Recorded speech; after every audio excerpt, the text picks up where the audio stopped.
28 December 1974 তারিখে বঙ্গবন্ধু সরকারের পরামর্শে রাষ্ট্রপতি দেশে রাজনৈতিক অস্থিরতা, অর্থনৈতিক বিপর্যয় এবং আইনশৃঙ্খলার ক্ষেত্রে অরাজকতাজনিত সংকট মোকাবেলার জন্য সারা দেশে জরুরি অবস্থা ঘোষণা করেন।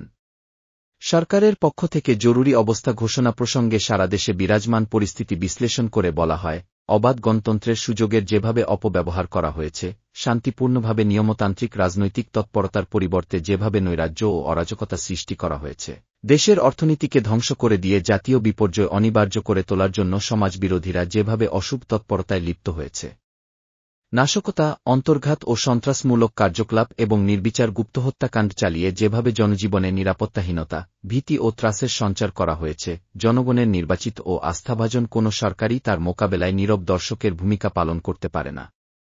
সুপরিকল্পিত এই নৈরাজ্য, অরাজকতা ও সংকট থেকে জাতিকে রক্ষা করার জন্য এই কঠোরতম ব্যবস্থা গ্রহণ ছাড়া সরকারের সামনে আর কোনো বিকল্প পথ খোলা ছিল না। সারা দেশে জরুরি অবস্থা ঘোষণা আমার কাছে অশনি সংকেত, মহাবিপদের সংকেত বলে মনে হল। আমার বুক শিউরে ওঠে এক অজানা মহাবিপর্যয়ের আশঙ্কায়।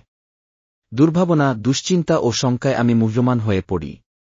তখন দেশের অনেকেরই এ অবস্থা হয়েছিল বলে আমার মনে হয়।